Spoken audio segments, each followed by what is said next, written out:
Hello dear students, I welcome you all on AEC Plus Digital Platform of Advanced Engineering Classes. So आज से हम start कर रहे हैं एसएससी जेई का हमारा क्रैश कोर्स और इस क्रैश कोर्स के अंदर हम वन बाय वन सारे सब्जेक्ट्स को पढ़ते जाएंगे जैसा प्लानर हमने आपको प्रोवाइड किया है। ठीक है, तो जो प्लानर है उसके अकॉर्डिंग अभी हम सबसे पहले क्यूएससी, एफएम और बिल्डिंग मटेरियल बीएमसी ये तीन सब्जेक्ट हम स्टार्ट कर रहे हैं और यहाँ पर अभी हम स्टार्ट कर रहे हैं एस्टिमेशन एंड कॉस्टिंग। सो ये पूरा 2 मंथ्स का हमारा एक कंप्लीट पैकेज है जिसके अंदर 2 मंथ्स के अंदर हम सारी चीजें कवर करेंगे। टेस्ट सीरीज भी साथ में आपको प्रोवाइड की जा रही है, तो टेस्ट सीरीज को भी आप साथ में लगाते चलिएगा जो जो टॉपिक्स कवर होते जाते हैं उस अकॉर्डिंग। और डेली आपको 2 वीडियोस यहाँ पे देख रहे हैं हर सब्जेक्ट के, और जो सारे सब्जेक्ट हैं वो हम टाइम शेड्यूल के अकॉर्डिंग सितंबर के एंड तक पूरा कवर अप कर देंगे। तो इस प्लानिंग को आप ले सकते हैं और साथ में जो प्लानिंग है उस अकॉर्डिंग ही आप अपने सब्जेक्ट्स को प्रिपेयर करते चलिए। जो भी सब्जेक्ट्स रहेगा उसको पढ़ने के बाद उसके क्वेश्चंस लगाइए और क्वेश्चंस लगाने के बाद आप साथ में टेस्ट सीरीज को अटेंड करिए, वो काफी इंपॉर्टेंट है। और डेली 2 घंटा आप नॉन टेक्निकल को दीजिए, 1 घंटा एस्टिमेशन एंड कॉस्टिंग और 1 घंटा जनरल अवेयरनेस जनरल स्टडीज का पोर्शन। और रीजनिंग में टेस्ट सीरीज को जरूर अटेंड करें, जो रीजनिंग के जो टेस्ट है उसको जरूर अटेंड करें। सो आइए स्टार्ट करते हैं हमारा estimation and costing. Estimation and costing के अंदर अगर हम यूनिट्स की बात करें तो टोटल हमारे पास यहाँ पर 5 यूनिट होती हैं और इन 5 यूनिट्स में पहला है इंट्रोडक्शन टू एस्टिमेशन, जिसके अंदर एस्टिमेशन क्या होता है इसके बारे में हम समझेंगे। ब्रीफ क्लासिफिकेशन, एस्टिमेशन कितने प्रकार का होता है, एस्टिमेट कितने प्रकार का होता है। And then units of measurement को हम पढ़ेंगे, साथ में डिफरेंट टाइप्स ऑफ वर्क और specification of the different work ये हम पढ़ेंगे। दूसरा जो है हमारा types of estimate, quantity and tenders, यहाँ पर हम डिटेल में एस्टिमेट की सारी वैरायटीज को पढ़ेंगे। क्वांटिटी क्या होता है, टेंडर्स क्या होता है और अदर जो एडमिनिस्ट्रेटिव या डिपार्टमेंटल टर्म्स होती हैं उनको समझेंगे। जो हमारा नेक्स्ट सेशन है मेथड ऑफ बिल्डिंग एस्टिमेट, इसके अंदर हम जो centre line and long wall short wall method है इसको समझेंगे और कैसे क्वेश्चंस आजकल एग्जाम में आ रहे हैं उन क्वेश्चंस को हम देखेंगे। Next analysis of rate. Rate analysis के अंदर हम पढ़ेंगे कि रेट एनालिसिस का पर्पस क्या होता है, ऑब्जेक्टिव क्या होता है, किन फैक्टर्स पे डिपेंड करता है, टास्क क्या होता है, एंड देन हम जो डिफरेंट अदर वर्क्स हैं उनका रेट एस्टिमेट कैसे बनाया जाता है डिफरेंट डिफरेंट वर्क्स का for unit quantity of the work. And last जो टॉपिक है उसमें हम पढ़ेंगे वैल्यूएशन एंड मिसलेनियस पार्ट को। ठीक है, तो स्टार्ट करते हैं। सबसे पहले जो यहाँ पर हमारा पहला यूनिट है इसको हम 4 पार्ट में कवर करेंगे, यानी जो हमारा फर्स्ट सेशन है इसके अंदर हम इसके 2 टॉपिक कवर करेंगे और जो सेकंड डे होगा वहां पर हम 2 टॉपिक करेंगे। मतलब हम टारगेट लेके चलेंगे कि हम 2 दिन में पहली यूनिट पूरी खत्म कर दें। ठीक है, तो सबसे पहले एस्टिमेशन क्या होता है। एस्टिमेशन का मतलब है, एस्टिमेशन एक वह कला है, एक आर्ट है जिसके द्वारा हम किसी भी प्रोजेक्ट का एस्टिमेटेड कॉस्ट को पता करते हैं। ठीक है, सो हम ये बोल सकते हैं यहाँ पर the art of finding the estimated cost is known as estimation. So estimation का जो हमारा मतलब है वो है प्राकलन करना। ठीक है, और उसका जो तरीका है, जो प्रोसेस है उसको हम एस्टिमेशन बोलते हैं। ठीक, यहां पर हम एस्टिमेशन के अंदर क्या करते हैं, 2 चीजों का मल्टीप्लाई करते हैं। एक तो रिसोर्सेस जो होते हैं उनकी पहले क्वांटिटी निकालेंगे और फिर हर रिसोर्सेस की जो रेट आ रहा है पर यूनिट आइटम उनको मल्टीप्लाई करेंगे तो उससे हमें एस्टिमेटेड कॉस्ट मालूम चल जाएंगी। ठीक है, यहां पर जब हम क्वांटिटी ऑफ रिसोर्सेस की बात करें तो रिसोर्सेस में मटेरियल भी आएगा, लेबर भी आएगा, टूल्स, प्लांट, मशीनरी, ये सारी चीजें आएंगी जो जो चीजें लगती हैं। और साथ में ऐसे भी कुछ रिसोर्स आएंगे जो डायरेक्टली रिलेटेड नहीं है बट इनडायरेक्टली हैं, तो उन्हें भी हमें इसमें इंक्लूड करना होगा। मतलब मेन हमें यह ध्यान रखना है कि एस्टिमेशन जो है उसका मतलब है एक प्रोसेस जिससे हम किसी भी प्रोजेक्ट की एस्टिमेटेड कॉस्ट पता करते हैं। ठीक है, और ये जो सब्जेक्ट है, सब्जेक्ट को हम एस्टिमेशन एंड कॉस्टिंग या क्वांटिटी सर्विंग एंड कॉस्टिंग बोलते हैं। ठीक है, तो ऐसा सब्जेक्ट जो जिसमें हम एस्टिमेटेड कॉस्ट निकालेंगे वो हमारा कहलाएगा एस्टिमेशन एंड कॉस्टिंग या quantity serving and costing. Quantity को कैलकुलेट कर कर रेट से मल्टीप्लाई कर कर कॉस्ट निकालना। ठीक है, और जिसमें हम एस्टिमेशन भी पढ़ रहे हैं और कॉस्टिंग भी पढ़ रहे हैं, इसलिए इसका सब्जेक्ट का नाम हो गया एस्टिमेशन एंड कॉस्टिंग या फिर क्वांटिटी सर्विंग एंड कॉस्टिंग। अब जब हम एस्टिमेशन बनाते हैं तो एस्टिमेशन बनाने के लिए एक रिटर्न फॉर्मेट तैयार करना पड़ेगा जिसमें हम पूरा लिखकर विवरण देंगे। जो भी हायर अथॉरिटी है डिपार्टमेंट के अंदर या जो कोई भी प्रोजेक्ट है तो उसमें जब हम एस्टिमेशन बनाने के लिए उसको पूरा लिखित रिटर्न फॉर्मेट में करेंगे, उस रिटर्न फॉर्मेट को हम बोलते हैं एस्टिमेट। ठीक है। अब जब हम एस्टिमेशन बनाते हैं तो ये दो प्रकार का हो जाता है। जो भी वर्क होते हैं, तो किसी भी वर्क के शुरुआत में जो एस्टिमेट बनाया जाएगा उसको हम प्रिलिमिनरी एस्टिमेट बोलते हैं, या अप्रोक्सीमेट एस्टिमेट बोलते हैं, या रफ कॉस्ट एस्टिमेट भी बोलते हैं। और जब हमने एक प्रिलिमिनरी एस्टिमेट बनाया तो उससे जो हमारे पास कॉस्ट आती है, एस्टिमेटेड कॉस्ट, वो रफ कॉस्ट होती है, वो एग्जैक्ट नहीं होती। उसके बेसिस पर डिपार्टमेंट के द्वारा हमें क्या मिलता है? Administrative approval, administrative sanction. अब जो एडमिनिस्ट्रेटिव अप्रूवल मिलता है उसका ये मतलब है कि हाँ, इस प्रोजेक्ट को स्टार्ट किया जा सकता है, पर पहले इसका डिटेल्ड एस्टिमेट तैयार करो। अब डिटेल में जाओ। अब जब डिटेल्ड एस्टिमेट बनाते हैं, ठीक है, तो डिटेल्ड एस्टिमेट से जो कॉस्ट निकल के आती है उसमें हम काफी एक्यूरेसी मेंटेन करते हैं, और वो जो एस्टिमेट तैयार होता है उसे डिटेल्ड एस्टिमेट बोलते हैं। जब डिटेल्ड एस्टिमेट कॉस्ट जो निकल कर आती है, उतना अगर फंड अवेलेबल है कंसर्न डिपार्टमेंट के पास या गवर्नमेंट के पास, तो ऐसे केस में प्रोजेक्ट को फिर फाइनली स्टार्ट किया जाता है। और उसके लिए एक बोल सकते हैं अप्रूवल डिपार्टमेंट की तरफ से लेना होता है, और उस अप्रूवल को बोलते हैं टेक्निकल अप्रूवल। मतलब किसी भी प्रोजेक्ट में स्टार्ट होने से पहले दो अप्रूवल की जरूरत पड़ती है, एक एडमिनिस्ट्रेटिव अप्रूवल, एक टेक्निकल अप्रूवल। हमें मेनली ये ध्यान रखना है कि जो एडमिनिस्ट्रेटिव अप्रूवल है वो हमें मिलेगा प्रिलिमिनरी एस्टिमेट से, और जो टेक्निकल अप्रूवल है वो मिलेगा डिटेल्ड एस्टिमेट के बाद। तो आपसे पूछ सकते हैं कि यहां पर जब हम किसी भी एस्टिमेशन क्या है, तो एस्टिमेशन क्या है? किसी भी प्रोजेक्ट की प्रोबेबल कॉस्ट को पता करने की प्रोसेस, ठीक है। एस्टिमेट, प्रोबेबल कॉस्ट ही एस्टिमेटेड कॉस्ट होती है, और प्रोबेबल कॉस्ट को हम एंटीसिपेटेड कॉस्ट भी बोल सकते हैं, और एंटीसिपेटेड कॉस्ट के अलावा इसका एक और नाम एस्टिमेटेड कॉस्ट भी होता है। सो एस्टिमेटेड कॉस्ट पता करना या प्रोबेबल कॉस्ट पता करना या एस्टिमेटेड कॉस्ट पता करने की जो टेक्निक है उसे कहा जाता है estimation. It is the process which enable one to know beforehand the cost of the construction project. ये ऐसे कुछ स्टेटमेंट आ सकते हैं एग्जाम के अंदर डायरेक्टली, कौन सा स्टेटमेंट इसके बारे में सही है। तो डेफिनेटली एस्टिमेशन की मदद से किसी भी प्रोजेक्ट के स्टार्ट होने से पहले उसकी एक अनुमानित लागत, एक रफ कॉस्ट, एक प्रोबेबल कॉस्ट हमें मालूम चल जाती है। अब जो इंसान एस्टिमेट बनाएगा उसे क्या बोलेंगे? उसे एस्टिमेटर बोलेंगे, है ना। अब जब एस्टिमेट बनाएंगे तो यहां पर जो हमें कॉस्ट मिलती है कंस्ट्रक्शन प्रोजेक्ट में वो दो होती हैं। एक तो होती है एस्टिमेटेड कॉस्ट, जो हमें किससे मालूम चली? एस्टिमेशन की प्रोसेस से मालूम चली, एस्टिमेशन की टेक्निक से मालूम चली। और ये जो कॉस्ट है ये एंटीसिपेटेड कॉस्ट है, मतलब इतनी लागत लग सकती है, कंफर्म नहीं है, ये अनुमानित लागत है, प्रोबेबल कॉस्ट है। और ये हमें क्यों करना है? ये हम हमेशा प्रोजेक्ट के स्टार्ट होने से पहले इसको पता करेंगे, ताकि इसके बेसिस पर administrative approval, technical approval, contract, tenders, ये जितनी भी सारी प्रोसेस हैं, अवेलेबिलिटी ऑफ फंड से चेक करना कि प्रोजेक्ट किया जा सकता है या नहीं, ये सारी चीजें हम एस्टिमेटेड कॉस्ट की मदद से करते हैं। मतलब एस्टिमेटेड कॉस्ट प्रोजेक्ट के स्टार्ट होने से पहले पता किया जाएगा। ये दो बात इसमें ध्यान रखनी। वहीं पर जो फाइनल और एक्चुअल कॉस्ट है, ये जब पूरा प्रोजेक्ट खत्म हो जाएगा उसके बाद ही इसको पता कर सकते हैं, और ये एक्चुअल लागत होती है जितना किसी प्रोजेक्ट में लगने वाली है सारे रिसोर्सेस की मिलाकर। मतलब कि जब प्रोजेक्ट होगा तो बहुत सारे बिल तैयार होंगे हर हफ्ते, जितना काम होते जाएगा, तो जितना भी खर्चा हुआ रिसोर्सेस के लिए उन सबका जो बिल होगा, जब बिल को हम ऐड करेंगे तो उससे जो कॉस्ट आएगी उसे फाइनल कॉस्ट या एक्चुअल कॉस्ट बोलेंगे। मतलब फाइनल कॉस्ट या एक्चुअल कॉस्ट क्या? सम ऑफ ऑल एक्सपेंडिचर, जितना भी बिल्स में एक्सपेंडिचर आया हर चीज का, चाहे वो लेबर का हो चाहे वो मटेरियल का हो, हर एक चीज का, उसको जब जोड़ देंगे तो हमें क्या मिलेगी? फाइनल। और तो यानी ये ध्यान रखना है, फाइनल कॉस्ट क्या है? सम ऑफ ऑल एक्सपेंडिचर, बस ये वर्ड ध्यान रखना है। और ये हम कब पता कर सकते हैं? Only after the completion of the project. मतलब अभी तक हमने सिर्फ दो बात समझी। एस्टिमेशन क्या है? एक प्रोसेस जिसके द्वारा हम क्या पता करते हैं? Anticipated cost, probable cost, estimated cost. दूसरी चीज, ये हमें हेल्प करता है ताकि हम किसी भी प्रोजेक्ट के पहले से उसकी कॉस्ट पता कर लें। कॉस्ट दो प्रकार की हो गई, एस्टिमेटेड कॉस्ट या प्रोबेबल कॉस्ट, और दूसरा है फाइनल या एक्चुअल। फाइनल एक्चुअल क्या है? सम ऑफ ऑल एक्सपेंडिचर।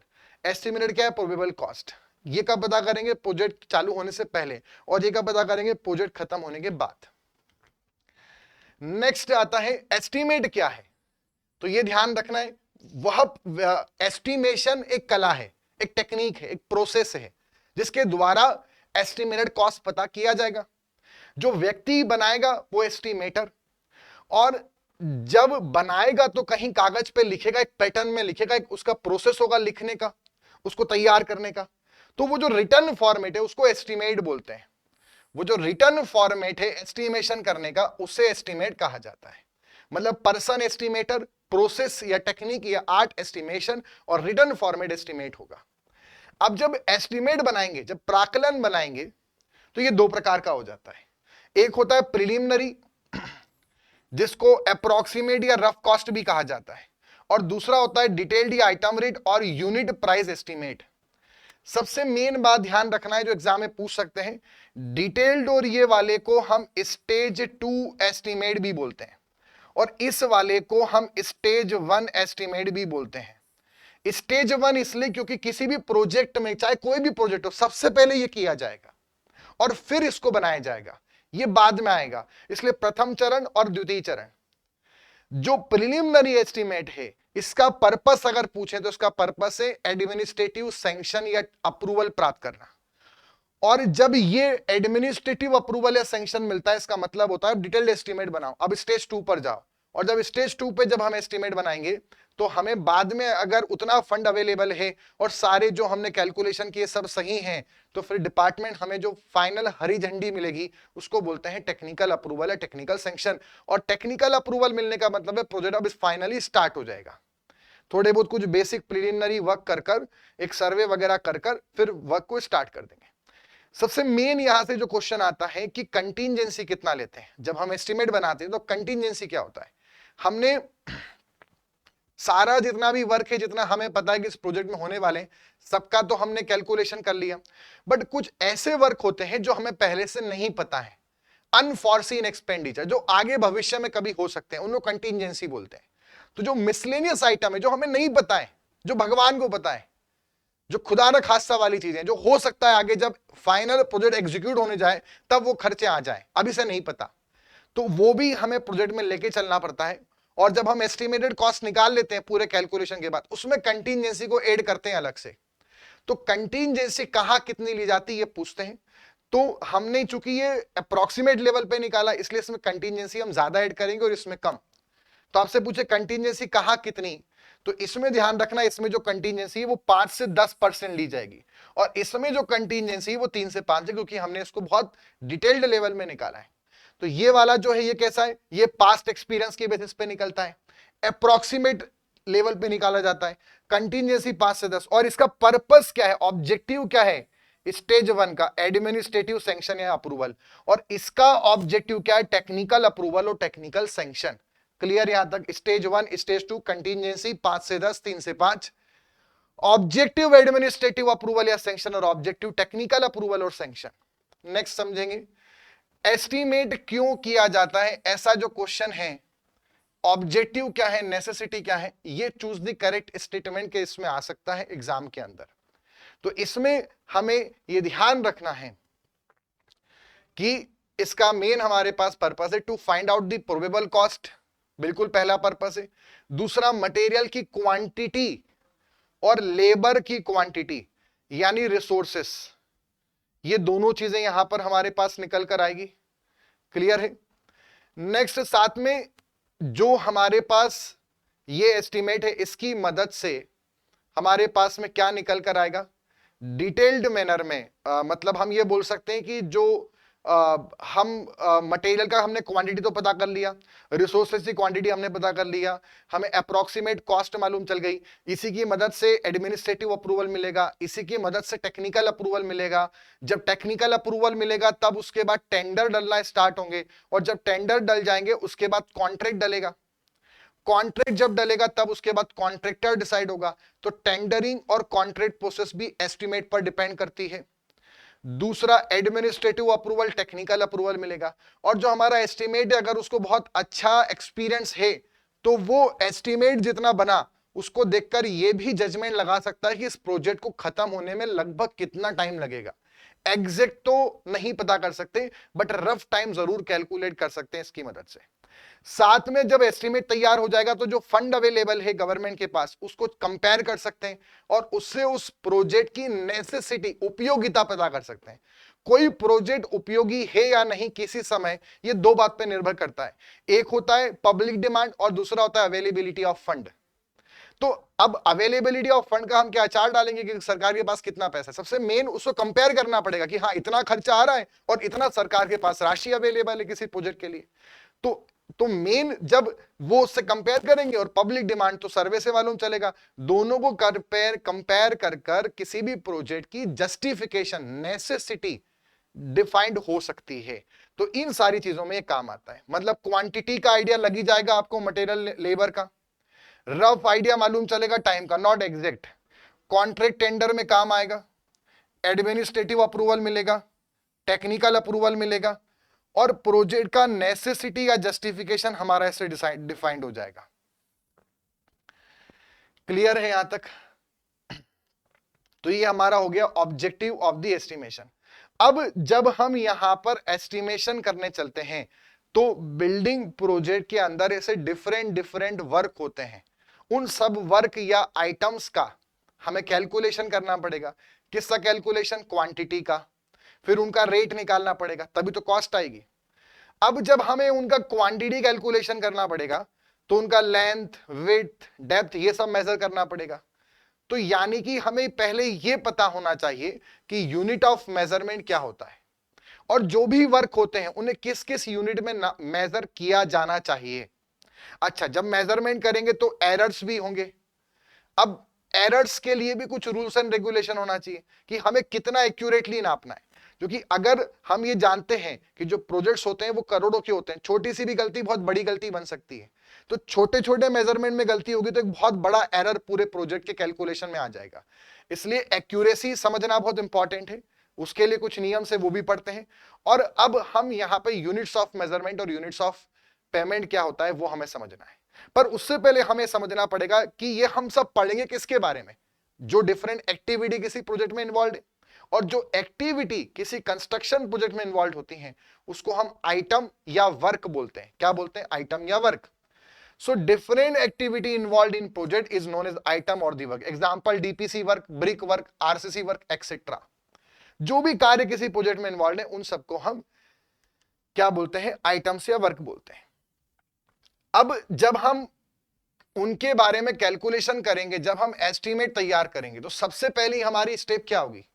सबसे पहले तो हमारे पास क्या है? हमें जो डिफरेंट आइटम्स हैं, वर्क हैं, उनकी सबसे पहले हमें क्वांटिटी कैलकुलेट करनी पड़ेगी, राइट? दूसरी स्टेप में जब हमने क्वांटिटी कैलकुलेट कर ली, calculation of the quantity of different items involved in the project using the drawing.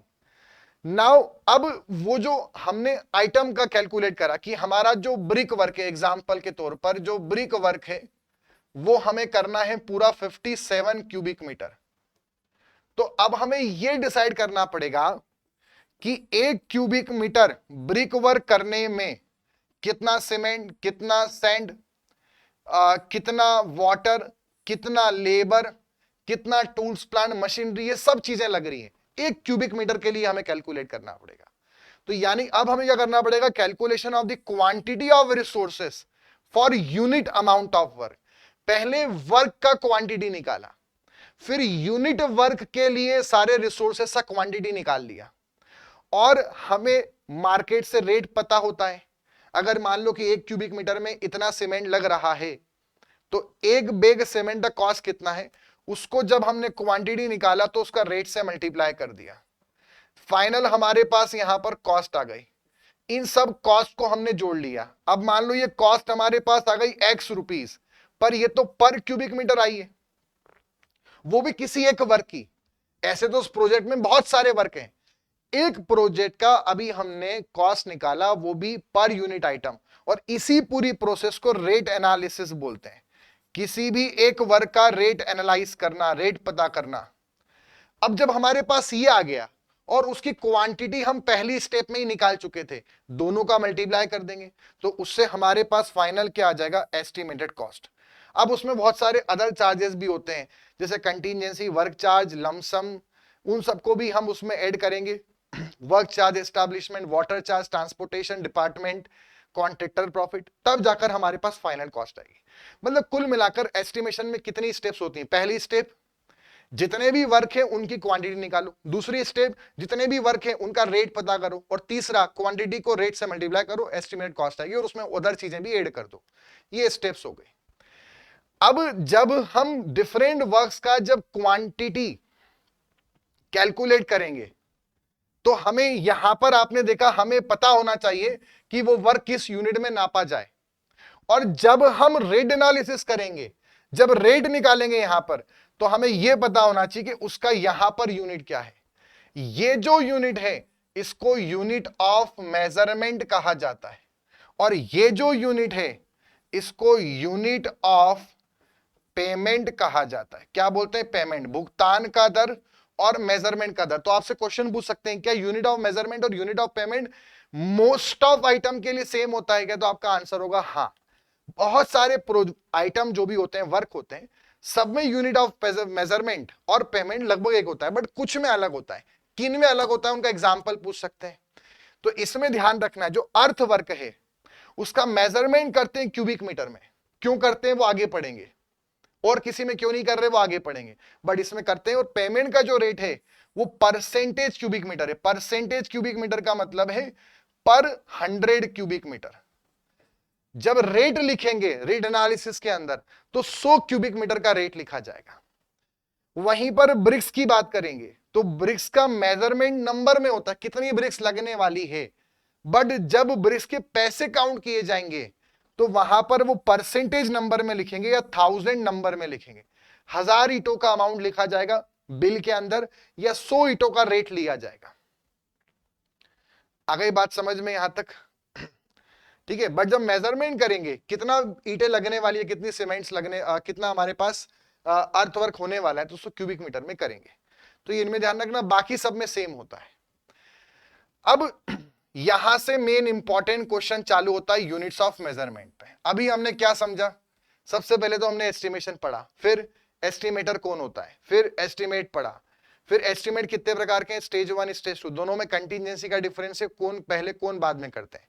Estimated cost और फाइनल या एक्चुअल कॉस्ट में क्या डिफरेंस है वो पढ़ा। फिर हमने यूनिट ऑफ मेजरमेंट और यूनिट ऑफ पेमेंट में ज्यादा कोई डिफरेंस नहीं है बहुत सारे वर्क में, ये हमने समझा और जिसमें है उनके बारे में पढ़ा। अब हमें समझना है यूनिट ऑफ मेजरमेंट सबसे पहले पढ़ेंगे, क्योंकि यूनिट ऑफ मेजरमेंट और पेमेंट लगभग एक है, कुछ में अलग थी वो बता दी। तो अब दिमाग में ये रखना है कि अब हमें यूनिट ऑफ मेजरमेंट पढ़ना है और वही यूनिट ऑफ पेमेंट होती है बाकी सब वर्क में। तो कैसे डिसाइड करते हैं यूनिट ऑफ मेजरमेंट कि किस वर्क को किस में नापा जाए? और यहां से क्वेश्चन आता है कि क्या principal which of the statement is correct regarding the principle of selection of units of measurement. तो सिंपल सा क्राइटेरिया है बच्चों, जो भी वर्क गहरा होगा, वर्ड ध्यान रखना, जो भी वर्क गहरा होगा, डीप होगा या मोटा होगा, थिक कोई वर्क होगा, या जिसमें तीन डायमेंशन वेरी करेंगे, ऐसा जो वर्क होता है उसे वॉल्यूमेट्रिक वर्क कहा जाता है। क्या कहा जाता है? Volumetric work. So the item of work which are massive, बहुत ज्यादा, बल्कि वॉल्यूमिनस, वॉल्यूम वाले, थिक, मोटे, कंसिडरेबल डायमेंशन, सब दिशाओं में, तीनों डायरेक्शन में डायमेंशन अच्छे खासे हैं, छोटे मोटे नहीं है, उनको क्यूबिकल कंटेंट में नापते हैं। क्यूबिक यूनिट मतलब वॉल्यूमेट्रिक वर्क। अगला, ऐसे जो भी वर्क है, ये हमारा पहला हो गया प्रिंसिपल। ऐसे जो भी वर्क हैं जो शैलो हैं, मतलब उथले, ज्यादा गहरे नहीं है, कम डेप्थ है, साथ में पतले हैं, थिन हैं, साथ में एरियल है, सरफेस वर्ड आ रहा है उनके अंदर, सरफेस वर्ड आ रहा है, साथ में एक डायमेंशन ऐसा है जो बहुत ही नेग्लिजिबल है, बहुत ही कम है, बाकी दो अच्छे खासे बड़े हैं, तो ऐसे आइटम को एरियल वर्क कहा जाता है और उन्हें स्क्वायर मीटर में नापते हैं। The item of the work which are shallow, surface oriented, पतले हैं, एक डायमेंशन नापना बहुत डिफिकल्ट है, नेग्लिजिबल है, उनको एरियल वर्क या उनको स्क्वायर यूनिट में नापते हैं। अगला है हमारे पास नेक्स्ट ऐसे जो वर्क हैं जो लीनियर हैं, जिनमें लंबाई है, या ऐसे जो जिनमें जो 2 डायमेंशन है, उनको नापना पॉसिबल नहीं, जो नेग्लिजिबल हैं। एक ही ऐसा है जो बस नापा जा सकता है, तो ऐसे वर्क को लीनियर वर्क बोलते हैं और वो रनिंग मीटर में नापे जाते हैं। The item of work which are long, narrow, सकरे, पतले, और जिसमें 2 डायमेंशन नापना बहुत डिफिकल्ट है, उनको लीनियर वर्क बोलते हैं और रनिंग यूनिट में नापा जाता है। ये वर्ड्स याद रखना, ऐसे स्टेटमेंट आएंगे। The item of the work which are difficult to be split up into separate items and which are difficult to measure are measured in numbers or unit. ऐसे आइटम जिनको ना तो हम वॉल्यूमेट्रिक बोल सकते हैं, ना तो हम उनको एरियल बोल सकते हैं, ना लीनियर बोल सकते हैं, और ऐसे आइटम जिनके बारे में हमें पता है, जिनकी डिटेलिंग हमारे पास है कि हाँ ये काम कितने होना है, बट उसका हम डायमेंशन नहीं नाप सकते, उसको हम नंबर्स में लेते हैं। जैसे वॉश बेसिन, अब वॉश बेसिन में कैसे पता करूं कि वॉश बेसिन कितना लंबा चौड़ा? वॉश बेसिन सेपरेट यूनिट्स हम खरीद के लाएंगे, तो वॉश बेसिन को हम नंबर में नापेंगे। एसी यूनिट्स, नल लगने बाथरूम में, तो नल को नंबर में नापेंगे। तो जिनका डायमेंशनिंग करना पॉसिबल नहीं है, जिनको नापना, मेजर करना पॉसिबल नहीं है, वो सब नंबर में चलेगा। And last, some of the item of steel work which require special technique in the construction are measured in weight. Steel के जितने भी ऐसे कुछ वर्क होते हैं स्टील, वो सब वजन में नापे जाते हैं, और ऐसे वर्क को हम ग्रेवीमेट्रिक वर्क बोलते हैं। क्या बोलते हैं बच्चों? ग्रेवीमेट्रिक वर्क, जिनको वजन में नापा जाए, और मेनली स्टील उसके अंदर आता है। सो ये मैंने पूरा यहां पर आपको एक फ्लोचार्ट बना दिया है। मेन कौन से वर्क है? वॉल्यूमेट्रिक है, एरियल है, लीनियर है। वॉल्यूमेट्रिक किसमें नापा जाएगा? क्यूबिक मीटर में।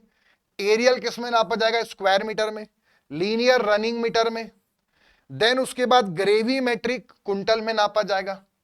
अब यहां पर आ जाते हैं एक और नंबर। नंबर को हम एज अ नेचुरल नंबर की 10 पंखे, 10 एसी यूनिट, 20 वॉश बेसिन, इस तरह से। एक और यहां पे वर्ड है लमसम। लमसम और इन बाकी में क्या अंतर है वो ध्यान रखना।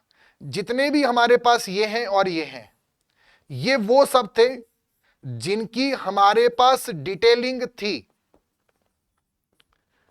ठीक है, जिनकी हमारे पास प्रॉपर इंफॉर्मेशन थी, और इनको हम नंबर्स में करते थे, नंबर्स में कर लिया। इनके हम डायमेंशंस वगैरह वजन में इनको कर सकते थे, हमने उसमें कर लिया। बट लमसम आइटम ऐसे आइटम होते हैं जिनके बारे में हमें एस्टिमेशन बनाते टाइम पता तो होता है, बट उनका मेजरमेंट करना पॉसिबल नहीं होता किसी भी तरीके से, ठीक है। उन सबको हम लमसम आइटम्स में लेते हैं। आप ये भी बोल सकते हैं कि उनके बारे में हमें, जैसे सर मेजरमेंट तो इनका भी पॉसिबल नहीं, तो नंबर में ले लो, तो फिर नंबर में ले लो। प्रॉब्लम यह है कि उनके बारे में पता है, बट उनकी जो डिटेलिंग है वो हमें अभी कुछ क्लियर पता नहीं है, उनको हम लेते हैं लमसम में।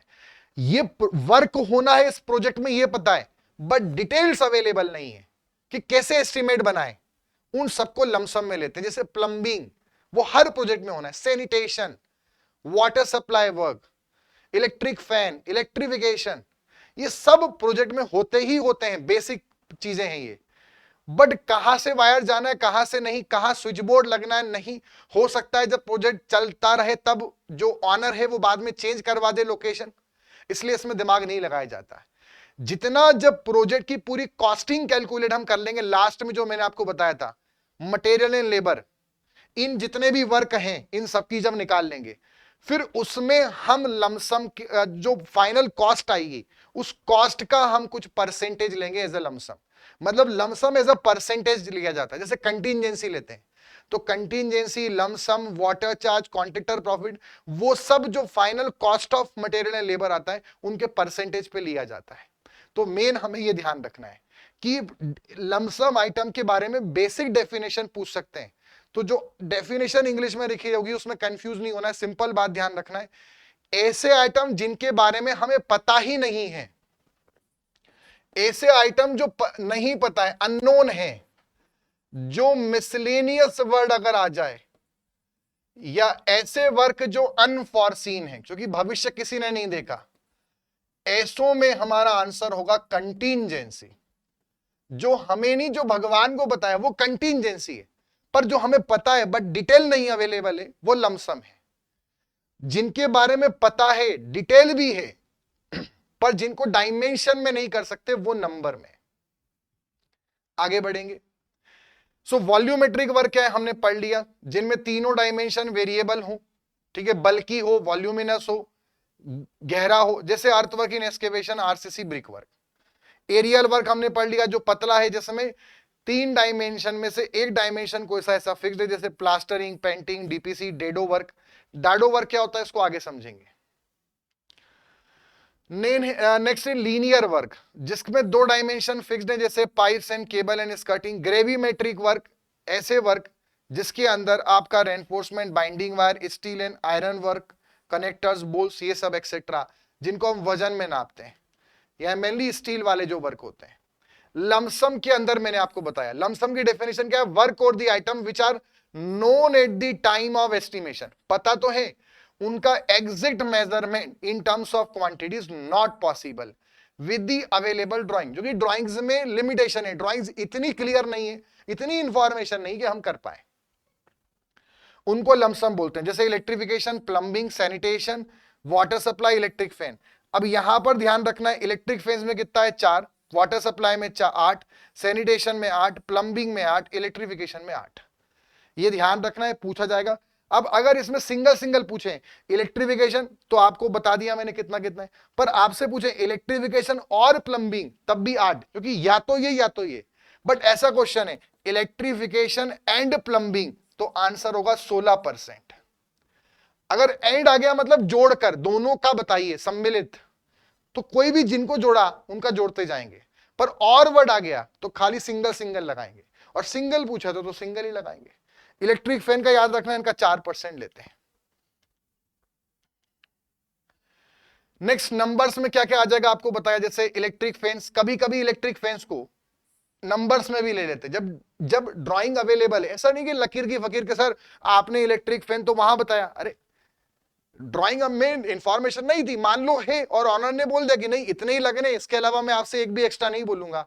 अब जब डिटेलिंग मिल गई तो हम इलेक्ट्रिक फैन को नंबर्स में ले लेंगे, ऐसी यूनिट्स को नंबर में ले लेंगे। ट्रैप्स वगैरह जो होते हैं, वॉश बेसिन्स वगैरह होते हैं, उनको नंबर में ले लेंगे। सो इन सब नंबर में आ जाते हैं। ब्रिक्स है, सीमेंट बैग है, ये सब नंबर में मेजर किए जाते हैं। ठीक, एक्यूरेसी इन मेजरमेंट। अब जब हम मेजरमेंट करेंगे तो हमें मेजरमेंट जब भी हमें करना है तो वो एरर रहित रहना चाहिए, एररनेसली होना चाहिए, मतलब उसमें एरर नहीं होना चाहिए। और जितना किसी में एरर कम होगा उतना हमारा रिजल्ट क्या होगा, एक्यूरेट होगा। जितना एरर कम होगा उतनी एक्यूरेसी ज्यादा होगी, और जितना एक्यूरेसी ज्यादा होगी उतना एस्टिमेट सटीक रूप से तैयार होगा। सो यहां पर it is defined as the degree of closeness of measured value towards the true value. जैसे हम कोई भी मेजरमेंट कर रहे हैं तो हमें जो आंसर आना है वो ट्रू वैल्यू है, और हम जो रीडिंग नाप रहे हैं वो इससे आसपास कहीं आ रही है। मान लो कि हमने ये नापा, ये हमारी मेजर्ड वैल्यू है और ये मेजर्ड वैल्यू है, तो ये इससे ज्यादा करीब है और ये इससे काफी दूर है, तो ये वाला ज्यादा एक्यूरेट होगा और ये कम एक्यूरेट होगा। ये ज्यादा, जो जितना पास, जो वैल्यू हमने नापी वो ट्रू के जितने करीब, वो उतना एक्यूरेट रिजल्ट्स, और हमें वही कोशिश करनी है। सो इसमें कुछ हमें रूल्स ध्यान रखने। तो पहला रूल इसका है जो पूछते हैं एग्जाम के अंदर, पहला रूल, जब भी हम डायमेंशन नाप रहे हैं, मान लो कोई भी चीज है, लेंथ विड्थ डेप्थ नाप रहे हैं, वॉल्यूमेट्रिक है तो, एरियल है तो लेंथ विड्थ नाप रहे हैं या लेंथ डेप्थ नाप रहे हैं या विड्थ डेप्थ नाप रहे हैं, एरियल है तो लेंथ मेजर कर रहे हैं या विड्थ कर रहे हैं या डेप्थ कर रहे हैं। तो इसमें यह ध्यान रखना है कि जो भी आपके छोटे डायमेंशन है उनको ज्यादा एक्यूरेटली नापना है एज कंपेयर टू लॉन्गर। बस ये आपको मेन ध्यान रखना है। स्मॉलर डायमेंशन में हमारा एक्यूरेसी ज्यादा होनी चाहिए, जो बड़े को नापेंगे उसमें इतना दिक्कत नहीं है। ठीक है, इसको मेन आपको ध्यान रखना है। जो छोटा है उसमें अगर आपने थोड़ी सी भी गलती करी तो फाइनल आंसर बहुत दूर निकल जाएगा ट्रू वैल्यू से। तो स्मॉलर को बहुत सटीकता से नापना है। अगला, दूसरा रूल इसमें ध्यान रखना है, जब हम मेजरमेंट कर रहे हैं तो हो सकता है कि जैसे स्टील है, अब स्टील ऐसा है जिसका रेट बहुत ज्यादा होता है बट जिसकी क्वांटिटी जब हम कैलकुलेट करते हैं वो कम आती है, कुंटल में आएगी तो 0.1 कुंटल, 1 कुंटल, 2 कुंटल, क्वांटिटी बहुत कम आएगी बट इसका रेट बहुत ज्यादा है मार्केट में। वहीं पे दूसरा जैसे ब्रिक्स, अब जब ब्रिक्स हम कैलकुलेट करेंगे किसी बड़े से बिल्डिंग के अंदर तो उसका नंबर बहुत ज्यादा आएगा बट ब्रिक आप जानते हैं एक ब्रिक 5 रुपए, 6 रुपए, 7 रुपए, तो ब्रिक का रेट कम होता है बट ब्रिक्स की क्वांटिटी ज्यादा आती है। तो क्वेश्चन ये आता है किस में ज्यादा एक्यूरेसी रखेंगे, ऐसे आइटम जिनका क्वांटिटी कम है बट रेट ज्यादा है। The work with higher rates and lesser quantity are to be measured more accurately, or the items whose rate is lower but quantity is higher। तो इसका आंसर ध्यान रखना है हमेशा, इस जिसकी कीमत कम है उस पे हम वैसे भी ज्यादा ध्यान नहीं देते, कॉमन सेंस ही बात है। तो जिसका हमारे पास रेट ज्यादा है उस पर हमें फोकस करना है, उसमें हमें ज्यादा एक्यूरेसी रखनी है, इस बात को हमें डायरेक्टली ध्यान रखना है। The work with the higher rates and lesser quantity is measured more accurately than the work with the lesser rate and higher quantity. Next, अब जब एक्यूरेसी मेजर करेंगे तो कितने डेसिमल प्लेस तक सही नापना है। कितने डेसिमल प्लेस का मतलब क्या, ये हल्का सा बता देता हूं। जैसे हमने किसी वर्क में लेंथ नापी या किसी का वॉल्यूम नापा और लेंथ हमारे पास आया 2.343 मीटर, तो इस कंडीशन के अंदर हमें कहां तक नापना है।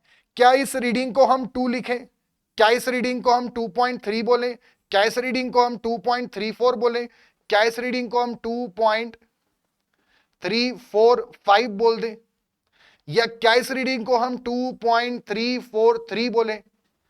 कैसे मेजर करें, अगर ये है हमने नाप लिया मान लो, अब जब लिखेंगे तो कहां तक सही लिखना है, कितने डेसिमल प्लेस तक। तो नियम यह है कि जब भी आप लिखेंगे कोई भी work, volume, areal, linear, 2 decimal place तक आपको सही से नापना है। सो ये पहला पॉइंट आपका तैयार हो जाता है, all the dimensions are to be measured accurately up to 2 decimal place. ये पहला नियम इसका जो आपको ध्यान रखना है। यानी अगर हम यहां पर देखें तो हमारे पास जो वॉल्यूमेट्रिक वर्क है वो कहां तक मेजर किया जाएगा, 0.01 क्यूबिक मीटर। उसके बाद जो एरियल वर्क है वो कहां तक किया जाएगा, 0.01 मीटर स्क्वायर। अगर लीनियर वर्क की बात करें तो वो कहां तक किया जाएगा, 0.01 मीटर तक। और अगर हम ग्रेविमेट्रिक वर्क की बात करें तो वो कहां तक मेजर किया जाएगा, 0.01 कुंटल तक। अब उसमें यूनिट कन्वर्जन जरूर ध्यान रखना, जरूरी नहीं कि वो आपसे ऐसा पूछें, वो आपसे घुमा के भी पूछ सकते हैं। इसको सेंटीमीटर में पूछ लेंगे, एमएम में पूछ लेंगे, यूनिट कन्वर्जन आपको आता है आप कर लेना।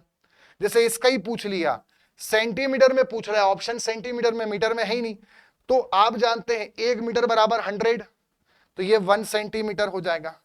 एमएम में पूछ लिया तो 1 mm हो जाएगा। तो ऐसे यूनिट कन्वर्जन आप कर लेना। जैसे मान लो कुंटल में बोला, अब कुंटल के बजाय वो आपसे पूछता है टन में, तो 1 कुंटल बराबर 1/10 टन होता है, क्योंकि 1 टन में 1000 kg आते हैं और कुंटल में 100 kg आते हैं, तो 10 का और डिवाइड करना पड़ेगा टन में लाने के लिए, हायर यूनिट से, तो 0.001 टन। अब वहीं पर वो आपसे केजी में पूछता है इसी चीज को, तो 1 कुंटल बराबर 100 kg होता है, तो 1 kg। तो ये आपको एक्यूरेसी में ध्यान रखना है, कहां तक सही नापना है। अब ये तो हो गया इनमें, बट ऐसे कुछ एक्सेप्शन केस भी हैं कि जब हम लीनियर डायमेंशन नाप रहे हैं तो हमें 1 सेंटीमीटर या 0.01 मीटर तक नापना है। बट ऐसे कुछ एक्सेप्शन वर्क है, जैसे स्टील वर्क, आरसीसी वर्क और वुडन वर्क, ये 3 वर्क, फिर रिपीट कर रहा हूं, स्टील, आरसीसी, वुडन, इनका पूछते हैं। इनमें जब डायमेंशन नापते हैं तो थोड़ा और ज्यादा एक्यूरेटली नापना पड़ता है, क्योंकि वो उनका रेट्स बहुत ज्यादा होते हैं, उनमें थोड़ी सी और एक्यूरेसी चाहिए।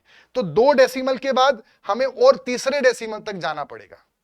तो उसके नियम क्या है वो मैं आपको बता देता हूं, ये ध्यान रखना। मेन इन 3 का पूछते हैं, तो आरसीसी का पूछेंगे तो 0.005 मीटर मतलब 5 mm।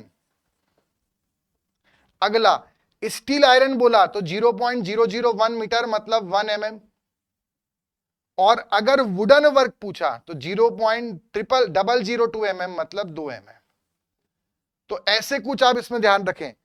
एक पहला हमारा ये बार बार आप भूल जाओगे, तो 1 2 5 आप ध्यान रखो, और पहले कौन है स्टील, फिर कौन है वुड, फिर कौन है आरसीसी, ऐसे आप ध्यान रखना। स्टील बहुत महंगा है, फिर लकड़ी और कंक्रीट थोड़ा सस्ता होता है। हाँ, आरसीसी में स्टील भी है बट वो थोड़ा सा रिलेटिवली सस्ता हो जाएगा, तो हम पहले ऐसे याद रखेंगे।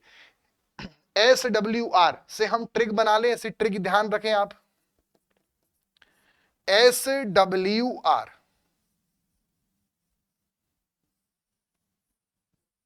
ठीक है, और 1 2 5, जो कि ये भूल जाएंगे कहां पे 1 था, कहां 2 था, कहां 5 था।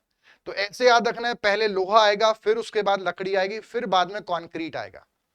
आरसीसी में स्टील को छोड़ दो, तो सबसे ज्यादा महंगा कौन है, स्टील, फिर लकड़ी, फिर कंक्रीट, और 1 2 5 ये ध्यान रखना है।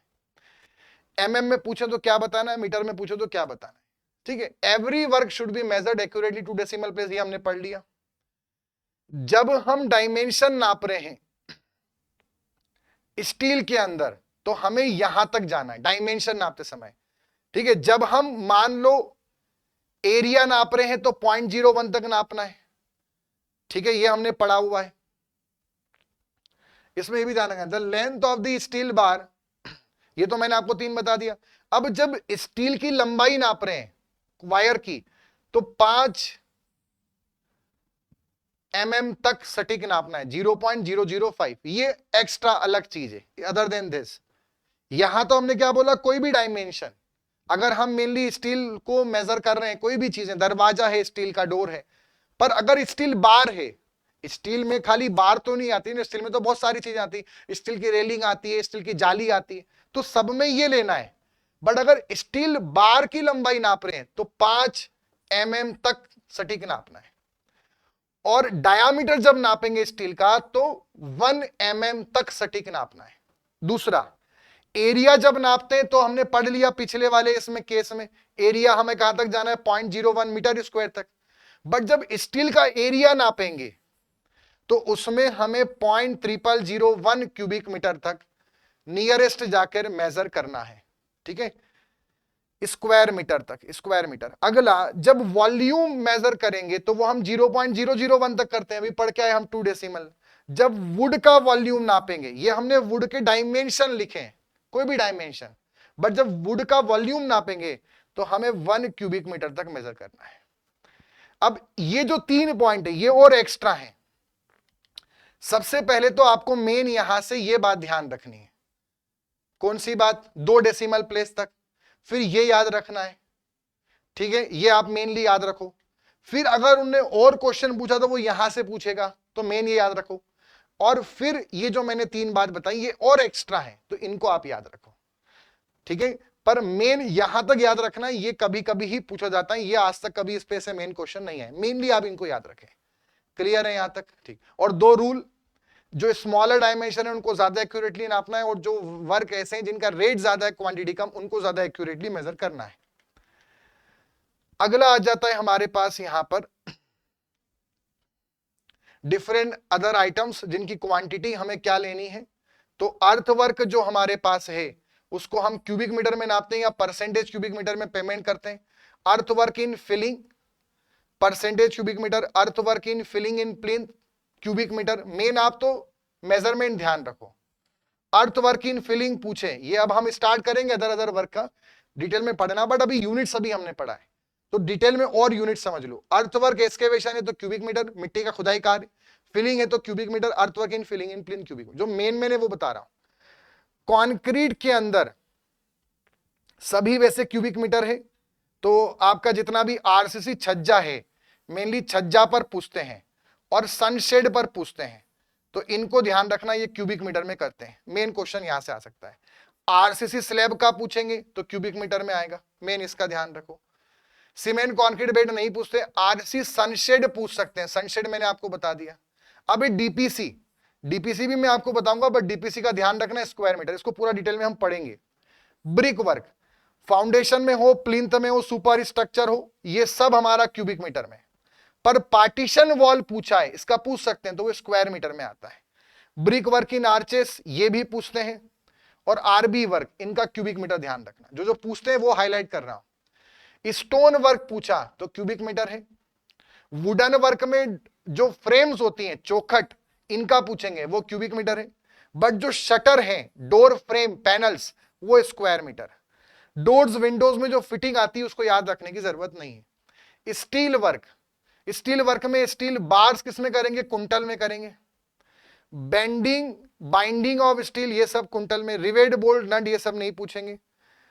Iron hold fast, hold fast का पूछ सकते हैं, ये पूछा जाता है।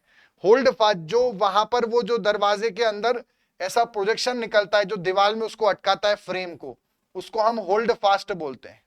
तो वो जो होल्ड फास्ट है वो हमें काय में करना है, कुंटल में। आयरन रेलिंग पूछ सकते हैं, आयरन रेलिंग किस में करेंगे, कुंटल के अंदर, ये ध्यान रखना है। रूफिंग, रूफिंग का क्यूबिक मीटर ध्यान रखें, बस मेन यहां पे पूछेंगे। AC sheet roofing, sheet roofing AC का स्क्वायर मीटर, मेन मेन ध्यान रखें। प्लास्टरिंग, पॉइंटिंग, फिनिशिंग, प्लास्टरिंग है तो स्क्वायर मीटर, सरफेस वर्क है, पॉइंटिंग है तो square metre. White washing, colour washing नहीं पूछेंगे, पेंटिंग है तो सब स्क्वायर मीटर। फ्लोरिंग के अंदर अगर 2.5 सेंटीमीटर 25 mm वाली बोली है, मतलब 2.5 सेंटीमीटर सीमेंट कॉन्क्रीट वर्क बोला है तो स्क्वायर मीटर फ्लोरिंग में, ठीक है। वहीं पर ग्राउंड फ्लोर बोला है तो भी स्क्वायर मीटर, और अगर बाकी सब फ्लोर बोले तो क्यूबिक मीटर, वो मैं आपको पूरा बता दूंगा उसमें, ठीक है। ग्लास पैनल का ध्यान रख लो, एक ग्लास पैनल है तो स्क्वायर मीटर, ठीक है। तो इतना मेनली आपको ये ध्यान रखना है जिनके मैंने बताए। अब हम जो हमारा नेक्स्ट सेशन होगा उसके अंदर हम डिफरेंट वर्क जितने भी अभी हमने पढ़े हैं, इनमें से मोस्ट ऑफ वर्क को हम डिटेल में समझेंगे और उनका यूनिट ऑफ मेजरमेंट पढ़ेंगे, उनकी कुछ स्पेसिफिकेशन के साथ कि डीपीसी वर्क कहाँ करते हैं, कहाँ नहीं, उसकी थिकनेस क्या होती है, बहुत सारी चीजें, ताकि आपको ये टेबल और जो इसमें से मोस्ट ऑफ चीजें 90% डेटा आपको याद भी हो जाएगा। तो उसको हम मिलते हैं नेक्स्ट सेशन के अंदर। अच्छे से रिवाइज करें, कुछ भी डाउट आता है आप पूछ सकते हैं। Goodbye and take care.